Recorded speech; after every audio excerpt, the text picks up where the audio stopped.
It's Kate. And Oliver Hudson. Host of the new podcast, Sibling Revelry. That's right. We started this show because, you know what? No one talks about siblings and that dynamic. The siblings, they know each other better than anybody. Yes. You know. Listen to Sibling Revelry on the iHeartRadio app, Apple Podcasts, or wherever you listen to podcasts. Hi, I'm Frances Fry. And I'm Ann Morris. And we are the hosts of a new TED podcast called Fixable. We've helped leaders at some of the world's most competitive companies solve all kinds of problems. On our show, we'll pull back the curtain and give you the type of honest, unfiltered advice we usually reserve for top executives.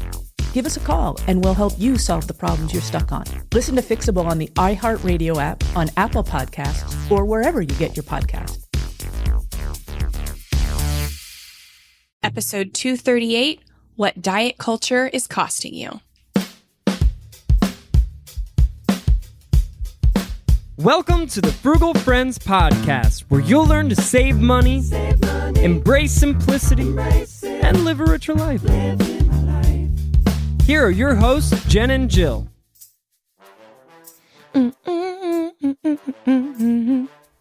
Welcome to the Frugal Friends podcast. My name is Jen. My name is Jill.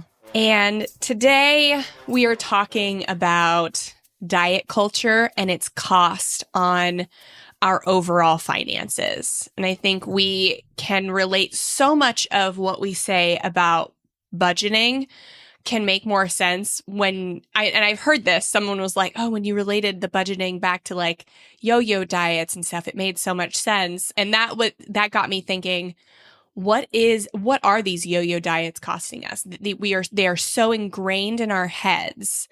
What is the actual cost? And so that's what we're looking at today, in the short term and long term.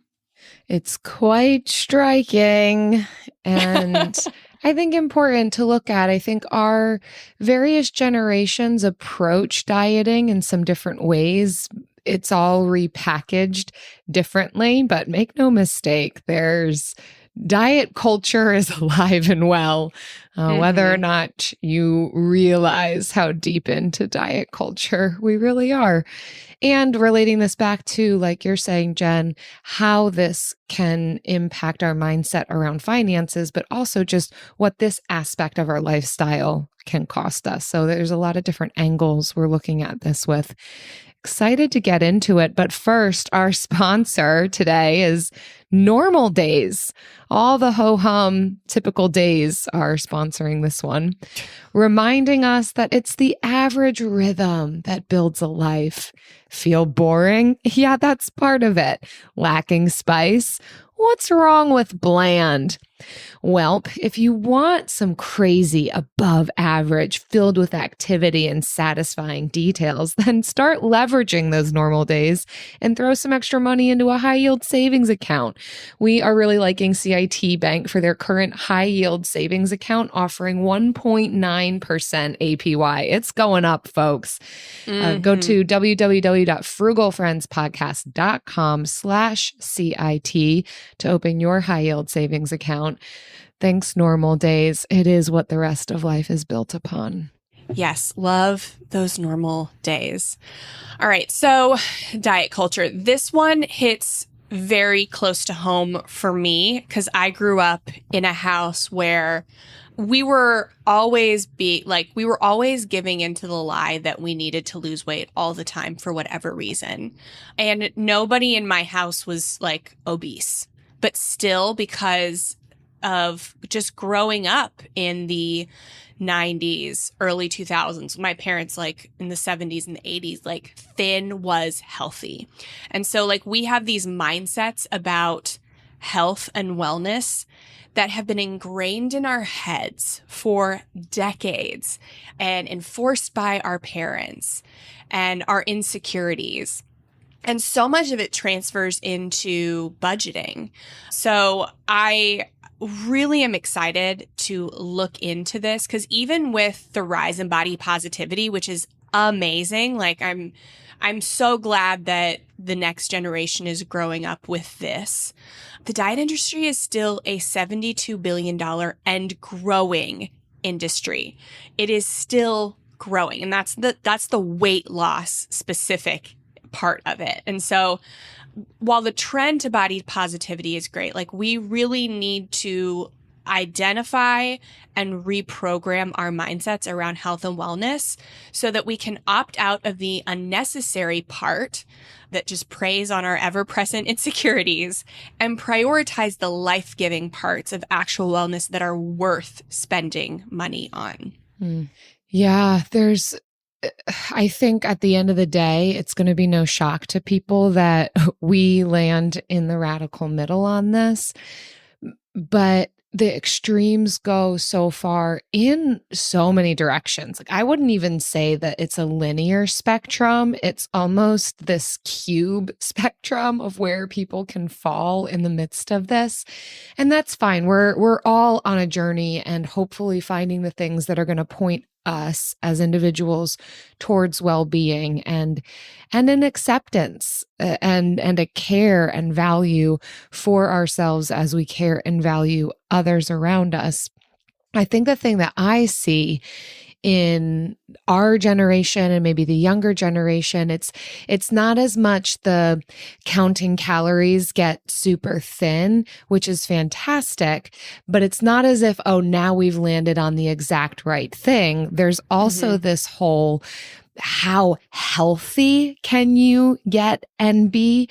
And there's still some shame wrapped up in that too. Like if you're not doing the latest whatever it is that helps you identify health, whether it's, oh, you're doing smoothies instead of juice or Yeah, I definitely think the goal is to combat the extremism of anything because that's what gets you spending more money. So like whenever anyone's like, how do I eat healthy on a budget? I kind of laugh because it is not expensive to eat healthy, but it is expensive to be on a diet, to follow the food on a diet plan for sure. And so when we reject the extremism of diet culture and we can find our own radical middle, our own balance, then we can not just save money, but just overall feel like a lot better about ourselves and about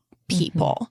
And we can focus that energy that we focus on. And when I say we or you, like I am directly talking to me. Like I should probably have a mirror I could just look at myself in the Zoom screen and say like, if you spend as much energy like thinking about other things as you do about like walking by the mirror and twice a day, one time saying like, oh, wow, I look great. And the other time saying like, dang, if I could just like get that last 10, 15 pounds of baby weight off, then it would be perfect. And even before I had Kai and I was still saying, oh, if I could just get like 10 more pounds off, like, if you spent as much energy building your income, learning how to invest and all that as you did on worrying about being the perfect size, then you could reach financial freedom probably a year or two faster. I won't say it's like decades, but a year or two. Yeah. Just well-being in a version of kindness to ourselves rather than shame and putting ourselves down constantly. Of course, there are so many caveats to be mentioning and we're not going to get them all. And so here we're talking to ourselves and anticipating that the general population is listening to us. So, of course, there's a ton of ways that the term diet can be used.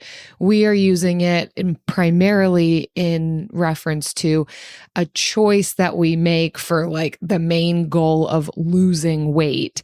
Of course, there's a way to use the term diet that talks about just the type of food that you need to eat because you know it's best for your body. Like we're not discounting if you need to be gluten-free, dairy-free, whatever free because of an actual medical concern, or you just know yourself at this point in adulthood that that's not the best thing for you. That's not what we're talking about here. And of course, where there are even greater levels of concern, where we know that body dysmorphia and food difficulties and eating disorders are a very real reality for a good portion of the population. And we are also not talking to those more acute needs and concerns. That's more where the mental health clinician, therapist, counselor, support system, community is going to be helpful. We're talking general diet fads and what it's costing the general population. So there's my caveat as much as I can make it. I know that I'm missing something in there. So please have grace on us in this conversation about food because it's very layered. Yeah. And we are not nutritionists. We are not personal trainers. So this isn't a alternative. This isn't a health episode. This is how can we rewire some of the mindsets that might be unhealthy and be affecting us financially, and which will naturally bleed over into some other things.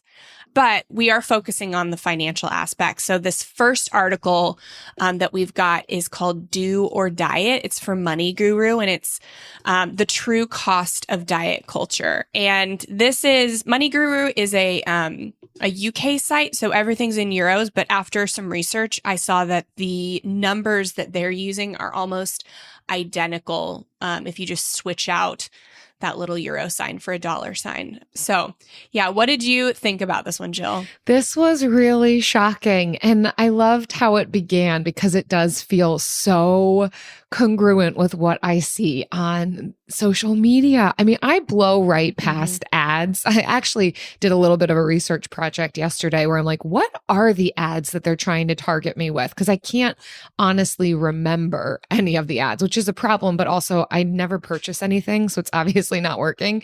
But I have seen this where they're like, this new and effective way to get the body that you want. This is the absolute last method that you're ever going to engage in because we promise long-term results. And if you're doing this, it's wrong. And if you're doing this, it's wrong. Like all these like tried and true methods that you've heard for decades. All of a sudden, someone's like, that's out the window. And you're going to discover that the problem is really you. And it's just like, oh my gosh, this is the messaging. Like they nailed it. And for that reason, it can draw us into whatever it is that the person is promising us, whether it's a product or a method or a gym membership or whatever, just a lifestyle that we want to engage in, and how over the years this can cost money. And I appreciate how they pointed out not just the cost of joining something like a Weight Watchers, but what it can also cost us in the rest of our lifestyle and long-term effects related to whether or not it was actually good for us. Like they talk about there being a reality to some of these fads not actually being good for all parts of us and leading to various medical issues that can also cost money. So there's almost this element of we may never know the true cost of this yo-yo, this pendulum swinging, this chasing after like the next thing, but at least at the lowest level, even if we're just, okay, buying this product, buying that method, buying that membership, there's a cost to that long term. That's massive. Yeah. So in this one, and I did verify some of this, like just to compare to the US. So first, he looks at these actual like memberships. So he uses Weight Watchers and Slimming World. So I didn't look at Slimming World because that's not in the US, but Weight Watchers is. And so if you're doing face-to-face meetings, you're going to spend about $228 for a 6-month like membership and $131 if you're doing just digital. And so they worked that out. Plus, if you're getting a gym membership every month, which is about average of $40 a month in the UK. For the US, it's about $37. So close enough. And they said if the average person works from 18 to 60, so we're looking at the average working life, then if you're doing every month a gym membership and Weight Watchers, which doesn't include the food, then you could be spending over $30,000 on this stuff over your working life, which is crazy. And typically nobody's going to be in Weight Watchers from 18 to 60, but this doesn't count like cookbooks or like food and magazines. So like if you did something like Jenny Craig, then you're buying food from that place. Or they even say weekly raffle tickets. I don't know what that means. But like there are extras. And so no, you're probably not going to be part of this for decades at a time, but take some years off and then add the extras that you would also pay on a monthly basis. Mm-hmm. And it's not crazy to think that this is about the number that somebody could be spending. Right. Yeah. In a variety of things. I know we're using Weight Watchers or Jenny Craig as examples, and I recognize that may not be the case for those in like the millennial or the Gen Z populations. Those maybe aren't the brands that they're going for. They are. Jill, since doing this research, I have gotten so many Instagram ads from not Weight Watchers, but it's Instagram influencers, and they're promoting Weight Watchers. So Weight Watchers is putting money behind it, and they've like rebranded to like WW. Mm-hmm. And there are people, like, it is still common. Like, it is not just our mothers. Right. Well, I'm not, and maybe it is that exact brand, but I'm also saying there's other options out there too for this type of engagement in diet culture. And the research is showing that more than half the population would consider themselves to be on a diet for some of those reasons, like, losing weight and wanting to look a certain way is like the primary reason in that regard. Again, not just using the diet in like the, I'm cutting out sugar kind of way. And again, yeah, I think we can get caught up in the trap of, well, if I'm not on one of those other big brands, then this doesn't apply to me. But yeah, if you're like doing the juicing thing, or you purchase something to do a 30-day cleanse and you're buying the books, and you're like, that's part of what we're talking about here. And I'm down with the journey for understanding what your body needs and health, but also keeping a pulse on how far does it go and how much money are we actually putting into this, and does it work? Because this article is also talking about how long-term these things don't actually give us the results that we want, which is mind-boggling. And some of that has to do with what the article is also pointing out, that our weight does not equate to how healthy we are.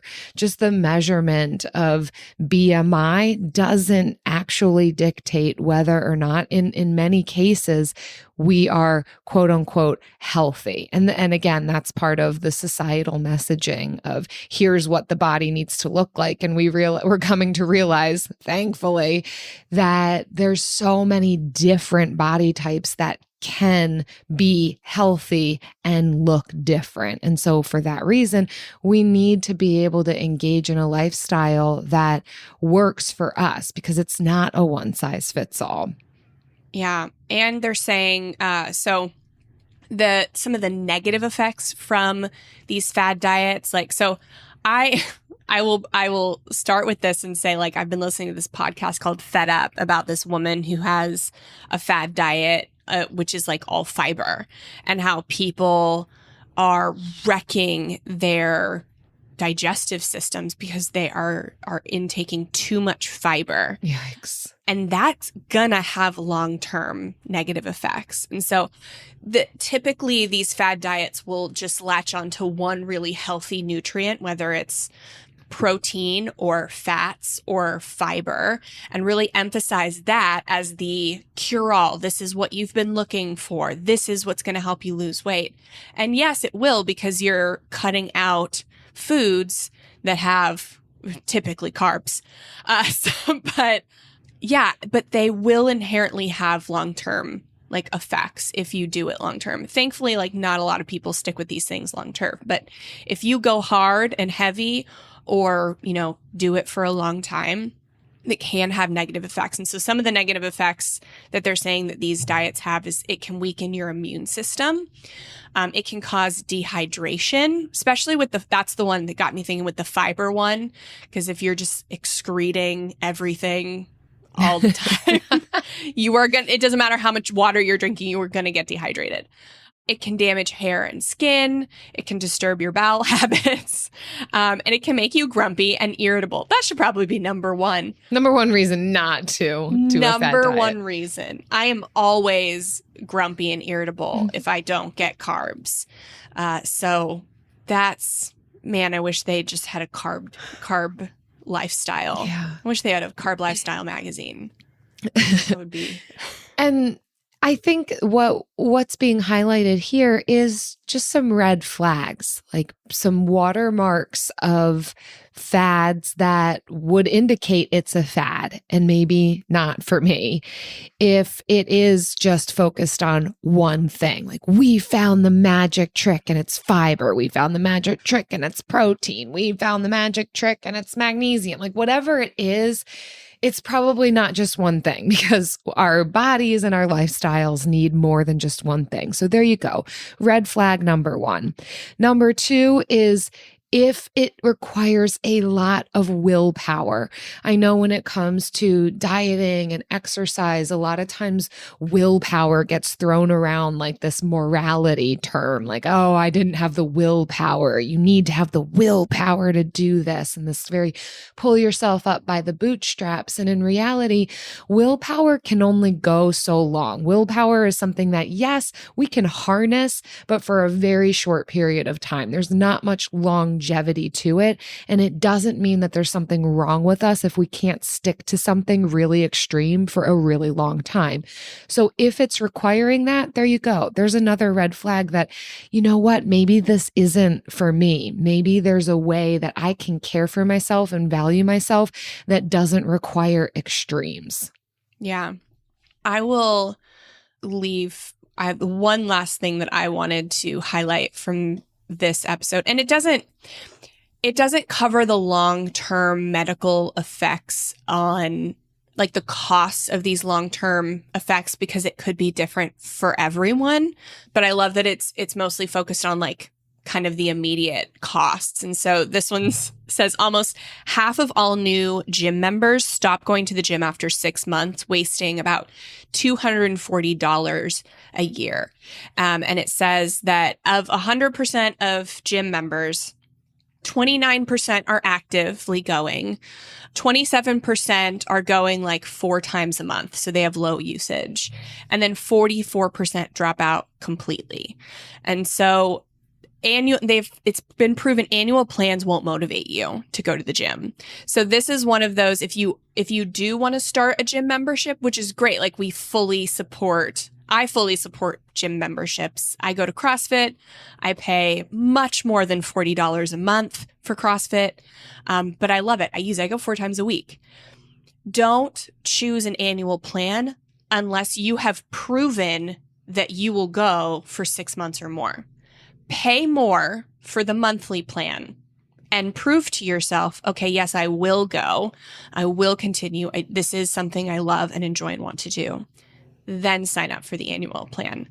And this is honestly with a lot of things that have annual plans. It is worth the money to pay extra per month to do the monthly plan so you can figure out if you like it and you'll stick to it.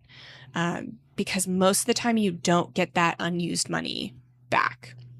So, yeah. And gym memberships too can be the hardest thing to cancel because if you're realizing I'm not utilizing it, to cancel it means to almost relinquish the fantasy of self that someday I'll get into it. So yeah, starting off small is helpful, making sure that you're going to go and utilize it. But then also giving yourself grace if you're realizing, you know what, this isn't the style or method that's working for me. It's not a failure. I've just learned more about myself, and I am going to cancel regardless of like whatever meaning I may attach to that. If I'm not going, then it is wasted money. Yeah. So I think this article really emphasizes that the diet portion, it can be expensive if you're doing like a diet. If you're just trying to, eat, then you can get like an unprocessed food for a similar price as a processed food. And like, especially if you're looking at frozen and stuff like that. It does take a smidge more work. I understand that. But there are ways to eat healthy for not a lot of money, but not if you're following like a very specific rigid diet. If the definition of healthy eating to you is no carbs or no this or no that, and you have to get specialty stuff, that is going to be more expensive. Mm-hmm. Now, I will say a caveat to that are meats. Obviously, if you choose to go, the organic, free range, that sort of thing, then that is quite more expensive. But even if you're choosing to do organic produce and doing just the dirty dozen, then it still can be affordable, especially if you're choosing more like vegetarian. Yeah. But chances are, if you are someone who is operating under a more strict diet, cutting out certain things, prioritizing, organic grass-fed meats, then it's probably a high value. And values-based spending, there is room and permission for that. Depending on what your income looks like, it might mean cutting other things. But if it's something you want to afford, then we can look to find ways to be able to do that. Yeah, that's such a great point, because if you highly value that really high quality meat and produce, and you're asking, how do I save money on groceries? I only want to get like free range, grass fed, organic, Wagyu. Like, that's not where you should be asking, because you've already decided what you want. You've already decided what you value. And the question is, how do I cut other things out that I care less about to afford more of what I want in this area? So there's a place for everyone to eat healthy. And eating healthy isn't one type of grocery list. There can be hundreds of different grocery lists, and they can all be healthy. And I think that's what we really want to get through. That's the radical middle of health when it comes to being healthy with food, and then also getting active. There's an array of things to move your body. Yeah. Oh yeah, there is. There is not one type of workout that is better than another, or that will, solve all your problems where another. I see all the time, like these YouTube ads scream at me like, cardio, stop doing cardio to lose weight. And I was like, well, what is with that push now? Right. I'm like, okay. I get their marketing. I understand where they're basing it off of, but I was like, that's not the whole picture. But of course, you're not going to say the whole picture because you want to be like revolutionary and extreme. So it's about what you're going to do. And extremes sell. So even, I know we mentioned a couple of episodes to go back to, but even also going back into our archives to the marketing episodes, recognizing that we are being marketed to. People aren't necessarily just looking out for our best interests and what's going to be most healthy for our bodies. Like, they are trying to sell something extreme, sometimes not caring about how much it's going to mess with our bowel movements, but what's going to make the most money, because it's just an ad. They're selling a product. They know they can prey on insecurities, and they're doing it. And that's why we spend money every year at an increased rate. Like the weight loss industry is a growing industry. And now some subsets of that have decreased, like boutique weight loss, like centers, those are getting less popular, but it's just the rise of like internet, like online courses for different fad diets are increasing. So you're just seeing like different, the money's just going to different places. So let's just get off of the bandwagon. Let's just leave. Just hop off Let's of leave. Mm-hmm. Yeah. And there are, but when you say just leave, it's like, where do you go? Like where, how, what do you do? Because we've got decades of programming to say thin is healthy, or extreme diets are healthy. AI might be the most important new computer technology ever. It's storming every industry, and literally billions of dollars are being invested. So buckle up. The problem is that AI needs a lot of speed and processing power. So how do you compete without costs spiraling out of control? It's time to upgrade to the next generation of the cloud, Oracle Cloud Infrastructure, or OCI.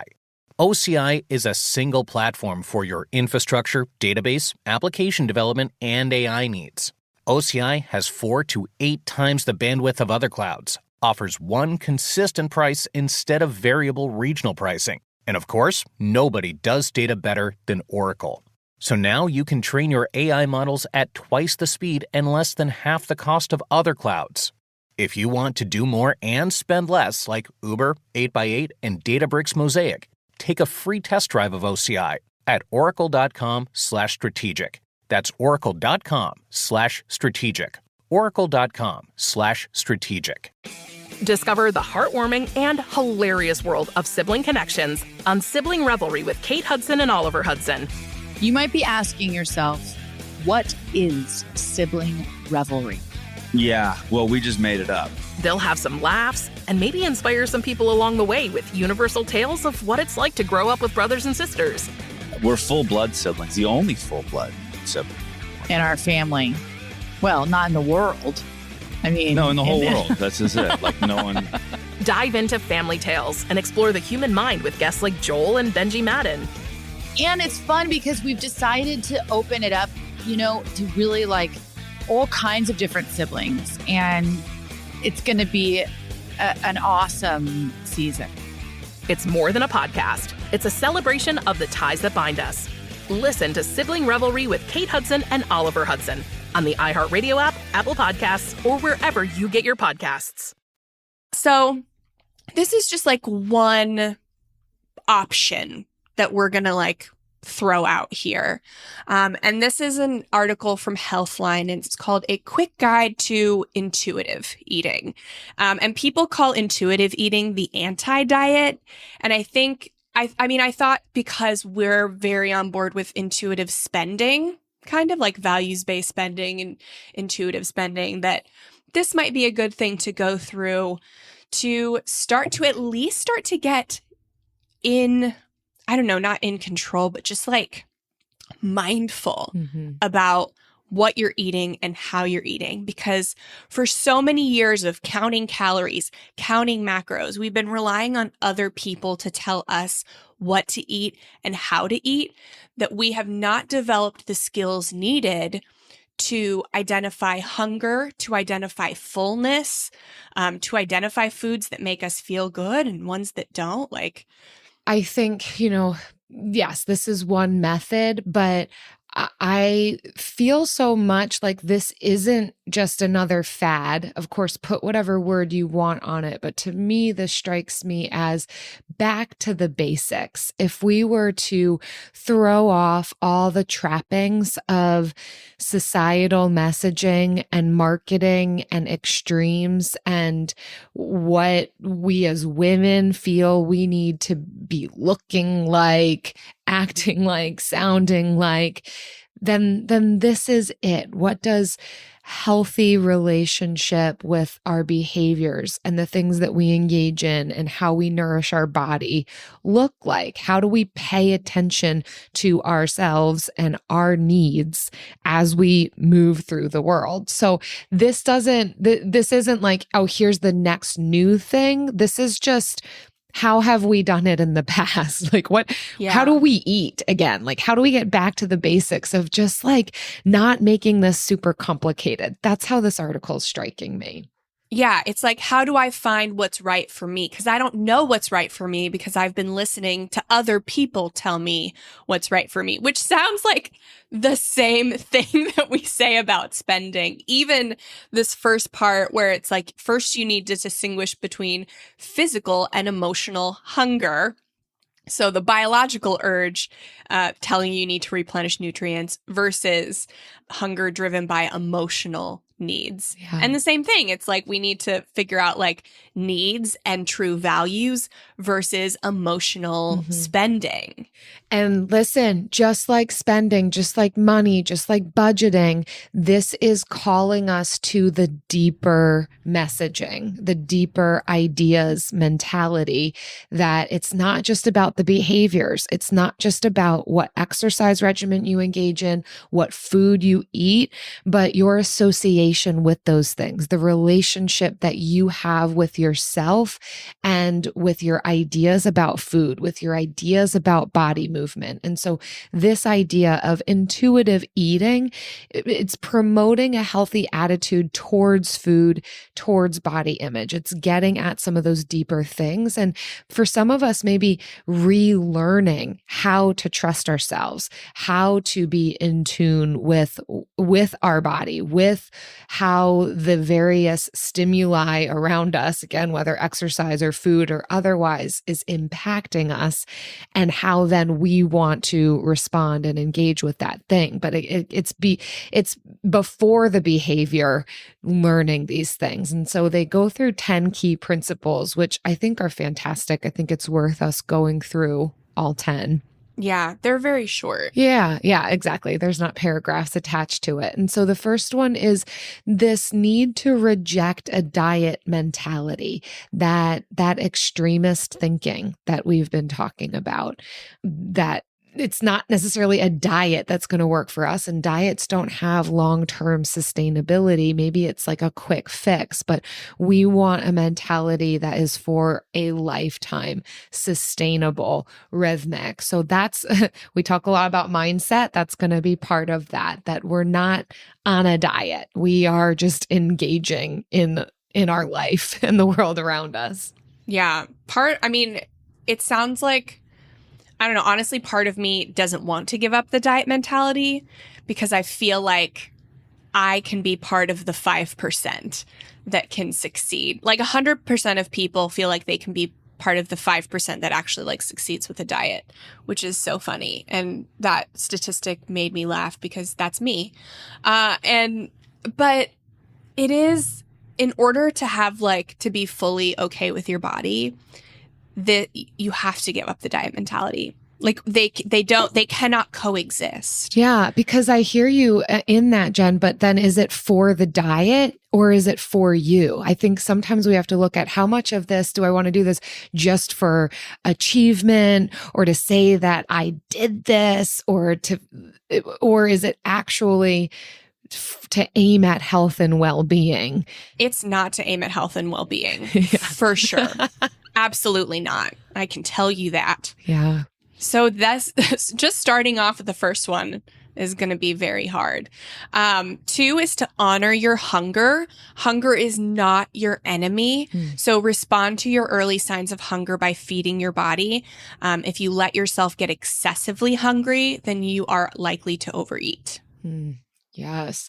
And this comes with preparation. Same with how we approach impulse spending, having some of those foods prepared already that you know you're going to enjoy, that you feel good about eating, and eat when you're hungry. Yeah. And it'll it can also help you like save you from takeout, because if you eat when you're hungry, then you don't let it bottle up all day so that you just like get so hungry you want to get takeout instead of eat the food you have at home.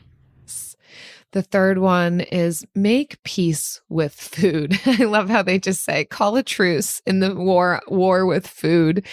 Getting rid of ideas about what you should or shouldn't eat. Again, oh gosh, there's so many correlations and parallels to money, like thinking money is good or bad or debt is good or bad. It's neutral. How do you want to engage with it? Food is neutral. How do you want to engage with it?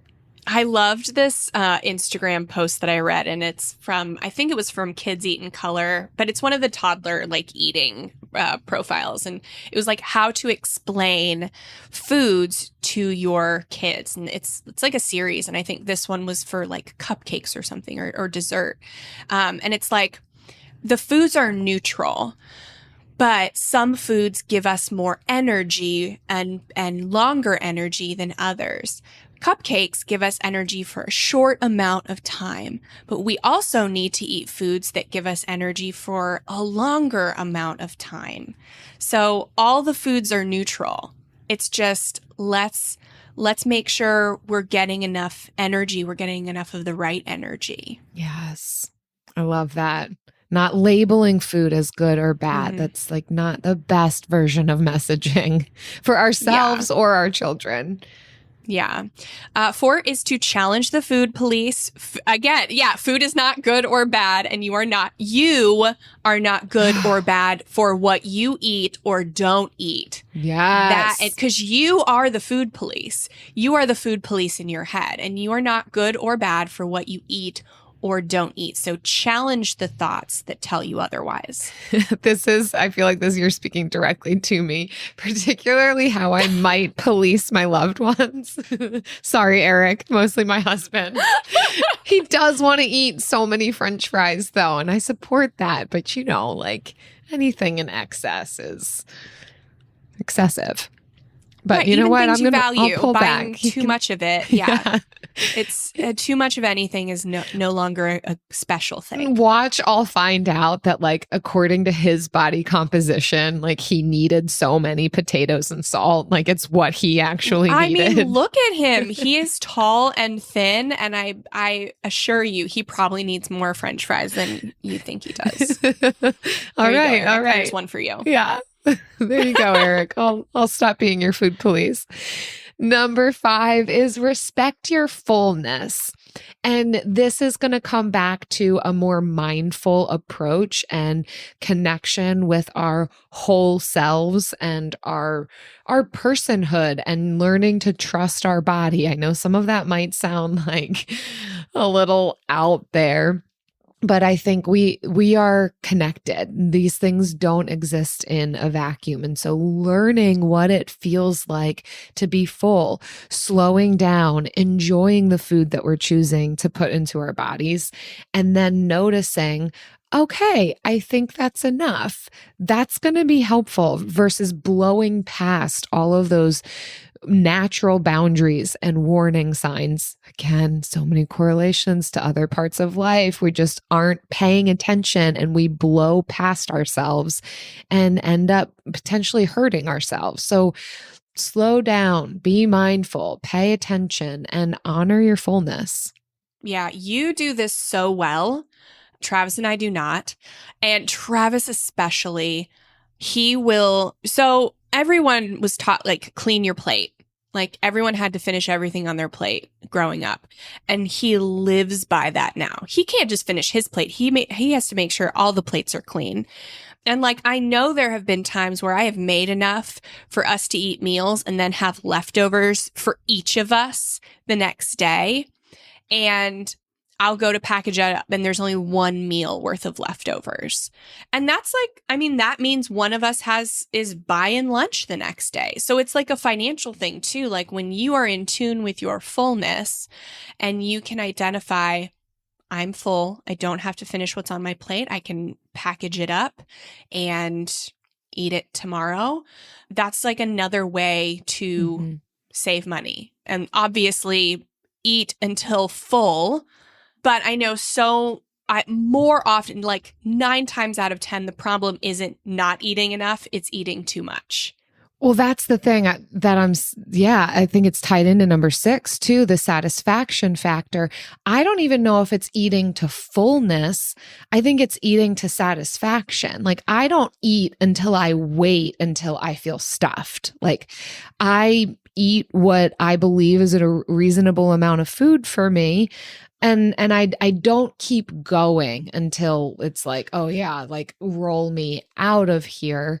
And I think that's a mentality thing too that, I mean, I've developed over years, but I think it's connected to this concept of like learning what we need, what's enough. Golly, we got to learn that with our money, what's enough, and be satisfied in those things, learn degrees of contentment while learning yourself. But yeah, and we're not going to know that we're full or we're satisfied until we've given ourselves time to like sit with it versus like shoveling food in. Yeah. But the satisfaction factor too, I want to talk a little bit about that, not just eating until like, fullness and just what's satisfying, but also engaging in an enjoyable experience with food, like making sure that what we're eating we can enjoy. And even if it's just veggies, there are some fantastic ways to make veggies taste really good. One of the things that's also helped me in this satisfaction factor is if I'm craving something, honoring that craving, recognizing like I can have that thing, even if it's labeled by society as bad or not good for you or something to avoid, I can have it, but have it just for the purpose of the satisfying flavor. Not that I need to have the whole thing. So a lot of times this is like a dessert for me that I personally don't have like a big sweet tooth, but like catch me with some bread and butter and that's going to be where I struggle. But sometimes I'll want something, but it doesn't mean that like I need a whole big handful of cake. I just want a bite of it. It doesn't mean I need a whole chocolate bar. I just want a bite of it. And I'm not saying that that's going to work for everybody, but that's how the satisfaction factor has looked for me, is just a little taste of the thing that I want and being satisfied with that. While also eating all the other nutrients that I need. I'm not saying that I'm starving myself. Yeah. And paying attention to how you feel after you eat and when you wake up in the morning. Like, I think a big problem, and I don't want to throw Travis under the bus, but he eats a lot of unhealthy food that doesn't make him feel great, makes him feel tired, but he doesn't want to admit that's why he's tired and that's why he's phlegmy and stuff. So he has like total capability of changing and stopping food, and he will eat healthy like when I cook for him, but it's all the other, it's when he's out in the wild. You mean work? Yeah. Wild.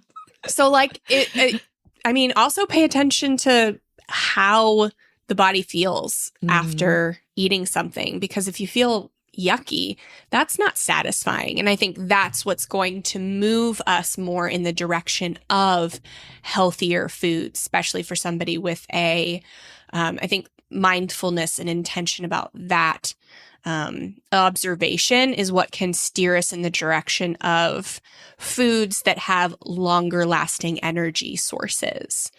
So 7 is to also honor your feelings without using food. This one will save you money too. When you use free ways to honor your feelings, so whether it's like a negative feeling or a positive feeling, so taking a walk, meditating, journaling, calling a friend, versus eating, then you can also become aware of the times when a feeling that you might call hunger is actually emotion based. So this helps with that too. And it's just identifying so that we don't, because out of emotion, we're never going for the foods with more energy. We're always going for the short energy foods. So I think this is a really good one. Yeah, we can spend, we can eat unnecessarily. There's so many things we can do when we're sad, but finding the coping strategies that are going to work. And then respecting our body rather than criticizing ourselves for how we look or perceiving it as wrong. This is a mentality shift of gratitude for what is your body capable of?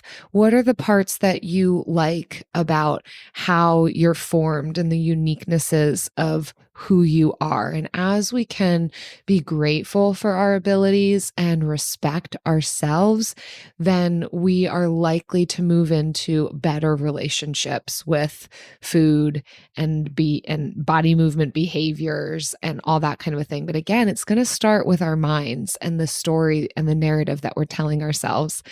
There was a recent podcast where the book where we talked about books, book club, and I was talking about children's books. So I remembered another one that I almost mentioned on that podcast, but here you go. Here's another children's book that I love that breaks down this concept. It's called I Like Me by Nancy Carlson. I was just at my mom's house recently going through like old childhood books, and this was one of my favorites as a kid, and she read it to me often, and maybe it's a part of why, like a small part, there's probably a lot of layers. Like I do feel like I've got a good relationship with food and myself. And like, thank you, Mom, for reading books like this to me as a young kid. It's like this little piglet who is just like, she likes herself, and it's all the things that she lists off that she likes about herself. Of course, you know, we could go to extremes with that of like, oh man, you're thinking so highly of yourself. But I don't know. I think it just promotes such a positive outlook and a tempered approach. So there you go. If you want a message for yourself or for your kids, it's a really cute little book. I agree. It's much better than my dad, like every month saying, we all need to get on a diet. That was what I grew up with during childhood. I'm going to come over. I'm going to read you that book, Jen. Oh, thank you. Respecting your body can also save you money on clothes, because I know we're all holding on to clothes that we want to fit into, that we used to. We're all holding on to this, like, you know, former self, or I don't know, or buying goal pants, which is something I did as a teen. Like I would buy something that was a little too tight and be like, oh, I'll work and I'll fit into them. And I never did, because I was a growing human. So this and just buying things that look good in other people, and you want them to look good on you because you want to look like other people, but your body isn't like theirs. So respect your body and dress it how you feel good about, not what society is telling you to look like, or what, you know, you have an idea of how you should dress and look like. Yeah. 9th is to exercise, move your body. This is like very, very important. And not to move your body for the sake of burning calories, but to move it because you want to. Move it in a way that you want to, whether it's, you know, whether it's the running that's going to, you know, burn a bunch of calories, or maybe just some light yoga. Like consistency is key. So move your body in a way that you enjoy and that you will stick with sustainably. So the season you are in life may determine how you're moving your body. Yeah. But just do something that you like and can actually fit into your schedule. With my counseling clients, I've called exercise body movement at this point. I think we have such a poor association with the term exercise, when really it's learning ways to move our body that we enjoy. There will be no sustainability in it unless we enjoy it. So if you like playing soccer or playing tennis or swimming, or if you like running, great. If you like the quick spurts, like HIIT, whatever it is, biking, walking, find something that you enjoy and move your body, and call it that if that helps. Get rid of the vernacular if it's becoming a hindrance. And then finally, number 10, honor your health. And I love this term, gentle nutrition. This speaks such kindness, finding the foods that taste good to you, make you feel good, recognizing that one meal, one snack isn't going to make or break your overall health. Just be kind to yourself. And you know what else is kind?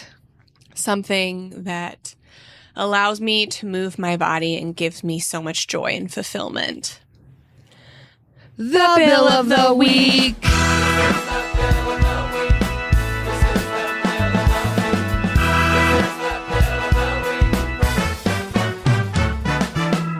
That's right. It's time for the best minute of your entire week. Maybe a baby was born and his name is William. Maybe you paid off your mortgage. Maybe your car died and you're happy to not have to pay that bill anymore.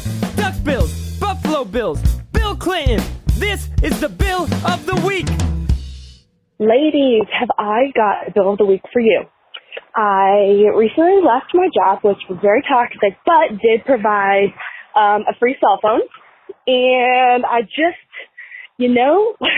working there was not worth the free cell phone bill. So I just left that job and got a new one. And my Bill of the Week is that I had a cell phone bill again. And you know what? I signed up with Mint, and it is just $25 a month I have to deal with those people. And it is a great bill, and I'm not happy to have a cell phone bill, but I'm happy to have a cell phone bill if it means me. Also, I doubled my income in the last year just simply because I left positions that were not good fit, and I was not afraid to make the switch and did not feel loyalty. So that might make me selfish or, I don't know, something, but it worked out. So that's my Bill of the Week. I am celebrating with you. This is so exciting. I think when people find the freedom and the flexibility to leave a work environment that is not good, not sustainable, not going to be helpful long term, and recognize like the things that are keeping you there, and eventually it was just like a $20 a month reason to stay. Yeah, staying for a paid cell phone bill, if it is ruining you mentally, physically, emotionally, it's not worth it. And I am so thrilled and celebrating with you. And it sounds like you found yourself in an even better environment, doubling your income, now paying for a bill, but finding a great provider. Thanks, Mint. $20 a month. That's fantastic. Improved work environment, improved mental health, and paying that cell phone bill, but loving every minute. Congratulations. Yeah, I think a lot of people overestimate some of the benefits offered by employers. And it's always a good idea to actually list out the benefits you're using, the costs per month that they are on their own, and then using that as a template to go out, find a higher paying job, compare benefits to benefits to see what else you could get by not just improving your work life, but like you could get improved benefits and improved pay. But sometimes people will hold on to a job that they hate for, a free laptop, which is, $1,800. If you could get a $2,000 a year raise, you've gotten a new laptop, and then every year beyond that, the extra $2,000, or a car or a cell phone. So sometimes they are worth it, but you really have to write down the whole picture to get an idea of, where to go and how to proceed. So I'm glad you did it. I don't think it's selfish at all. Yeah. If you all listening have a similar story, if you've got a bill you don't mind paying or a bill that you're not paying anymore, sky's the limit. Submit your Bill of the Week at frugalfriendspodcast.com/bill. We are ready for it. Discover the heartwarming and hilarious world of sibling connections on Sibling Revelry with Kate Hudson and Oliver Hudson. You might be asking yourself, what is sibling revelry? Yeah, well, we just made it up. They'll have some laughs and maybe inspire some people along the way with universal tales of what it's like to grow up with brothers and sisters. We're full-blood siblings, the only full-blood sibling. In our family. Well, not in the world. I mean... No, in the whole world. That's just it. Like, no one... Dive into family tales and explore the human mind with guests like Joel and Benji Madden. And it's fun because we've decided to open it up, to really like all kinds of different siblings. And it's going to be an awesome season. It's more than a podcast. It's a celebration of the ties that bind us. Listen to Sibling Revelry with Kate Hudson and Oliver Hudson on the iHeartRadio app, Apple Podcasts, or wherever you get your podcasts. From the studio who brought you the #1 podcast, The Piketon Massacre, this is Murder 101. A group of high school students started a project to research a string of unsolved murders. Those murders happened in the mid-1980s. He's out there doing stuff. He just didn't stop. Everything that the students predicted through their profile turned out to be accurate. Redhead killer profile. Male, Caucasian, 5'9" to 6'2", 180 to 270 pounds. Unstable home, absent father and a domineering mother. Right-handed, IQ above 100, most likely heterosexual. There is no profile of this killer except for the ones the students created. Just because some of these women no longer have people to speak for them does not mean that they deserve to not be spoken for. What if this guy's still alive? Like, what if he comes after us? I said, are you going to kill me? And he said, yes. Listen to Murder 101 on the iHeartRadio app, Apple Podcasts, or wherever you get your podcasts. And now it's time for the lightning round. So I like this one. If you could only eat one thing for a year, what would it be? Are we assuming that like it's giving us all the nutrition that all we the need? nutrients? Or so I like maybe this version better. If you could have an unlimited supply of one food, what would it be? Don't say gum. You cannot consume gum. Yeah, gum's not your answer. Thank you. I really believe that I could subsist off of bread and wine. Like bread and salted butter and wine. That would be if that provided, like, I didn't need anything else and it was like all that my body needed. Golly, I love bread. All right, Jesus. So for me, taking communion every day. Every spiritual. Day. Wow. You are really someone to be looked up to. Mine is not as biblical. Mine is the tiramisu from Publix. Only people with Publix will know. And only a certain number of people with access to Publix will know. But if you know, the tiramisu from Publix is tops. Like, it is sometimes better than actual tiramisu. It's not like authentic Italian. Like, if you're looking for authentic Italian tiramisu, it's not this. But it is so good. It's sometimes like better than that. Okay, but like, are you understanding the question? Like, could you unlimited supply all day, every day? If you only forever if you could only eat that for a year. Like, I get it that it might be your favorite dessert, but like, no, could you eat it all day, every day? Yes. Wow. Yes. Yeah. I feel like I went more practical. So you don't like, understand. Bread is like enough that, it's just bland enough, but just flavorful enough that like I don't think I could ever get tired of it. But you don't think you could ever get tired of tiramisu? I won't say that, but I will say if I think of all the foods out there, it would be the last one for me to get tired of. That's amazing. Wow. Okay. I don't think I realized how deep this went for you. Yeah. It's good to know. It's deep. And if you're ever at a Publix, go to the bakery refrigerated section. Just a little tiramisu with little chocolate corners. It's in the bakery section at Publix. Yeah. So. Yeah. That's like my plug. Case. Publix doesn't pay me to say that. But if they want to, apparently they could. They could give Jen a year's supply.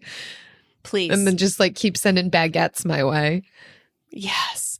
All right. Thanks so much for listening. I really hope that this episode, if you are more acquainted with diet culture than you are with budget culture, that some of this synergy kind of opened your eyes to how the two mentalities and mindsets live together, and hopefully will help you in both your eating, movement, and spending to have a more radical middle like view and to be kinder to yourself.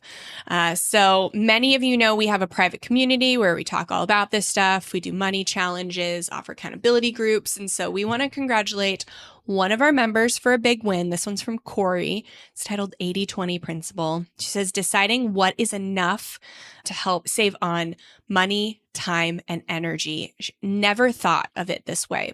And I had a scarcity mindset of need it now because you never know, and need more because you never know. I can look at each section of my life and put a tag on what is enough, so I don't overdo it for no good reason. For example, when I grew up, we always had extra of the necessities, mainly kitchen and bathroom things. Right now, we have plenty of toilet paper. And she posted a picture of all of her toilet paper, and then she says, I'd say that's more than enough.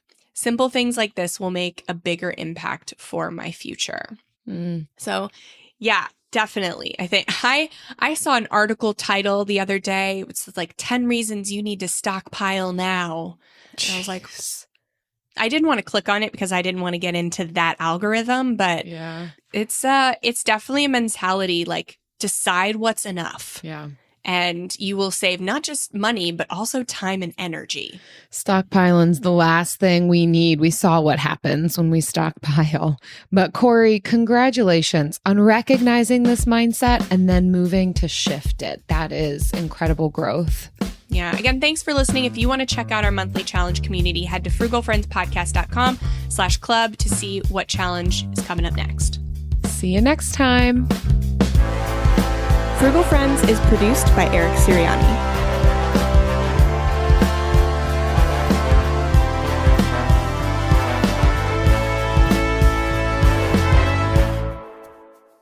Well, Jen, there's a variety of ways that we could go with this conversation. I feel like I was just talking to me the whole time. Some episodes you do for the people and some episodes you do for yourself. Yeah. I feel like this one and the Kakibo episode last week, I was just having a time when I scheduled these. What are you going to do as a result of engaging in this content? Well, I'm just going to try and love my body more. I'm going to love all the parts of it because I do move my body and I do eat, relatively well. Yeah. And I always try to do these like fad things. Quick fixes is really what it is. And I'm just never motivated enough to stick with them.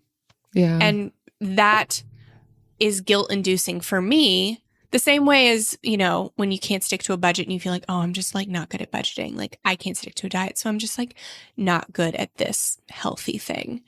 And then but I am healthy. Yeah. So it gives me this like false sense of who I am. It's like, it can be tough with any aspect of life to hold the tension of contentment and acceptance, but also desirous of growth and having goals.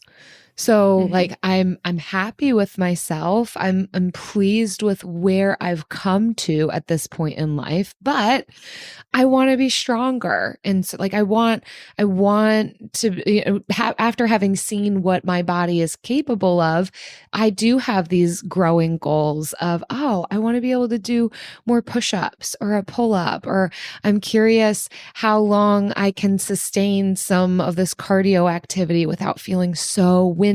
So, but that can be tough to then also maintain content. Like it's this tension that we're constantly holding. I think it's okay. I think tension can be a good thing, but making sure there's tension and not just so far off the deep end with either like lack of contentment or over content and there are no goals. Like it's this ever evolving morphing like, okay, how do we do this well? Yeah.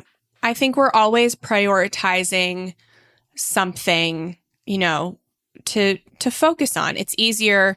Focusing and prioritizing is much easier than balance. And so I think right now I just need to focus and prioritize loving my body and going from there, and also learning how to identify my hunger and my fullness triggers. I think that's big. So that's where I'm going from here. Yay. I support you. And then I'm going to read you that I Like Me book. Please do. Okay. Discover the heartwarming and hilarious world of sibling connections on Sibling Revelry with Kate Hudson and Oliver Hudson. Dive into family tales, explore the human mind, and laugh with guests like Joel and Benji Madden. It's more than a podcast. It's a celebration of the ties that bind us. And it's fun because we've decided to open it up to really like all kinds of different siblings. And it's going to be an awesome season. Listen to Sibling Revelry with Kate Hudson and Oliver Hudson on the iHeartRadio app, Apple Podcasts, or wherever you get your podcasts. I'm Jacob Goldstein. I used to host Planet Money. Now I'm starting a new show. It's called What's Your Problem? Every week on What's Your Problem, entrepreneurs and engineers describe the future they're going to build once they solve a few problems. I'm talking to people trying to figure out how to do things that no one on the planet knows how to do, from creating a drone delivery business to building a car that can truly drive itself. Listen to What's Your Problem on the iHeartRadio app or wherever you get your podcasts.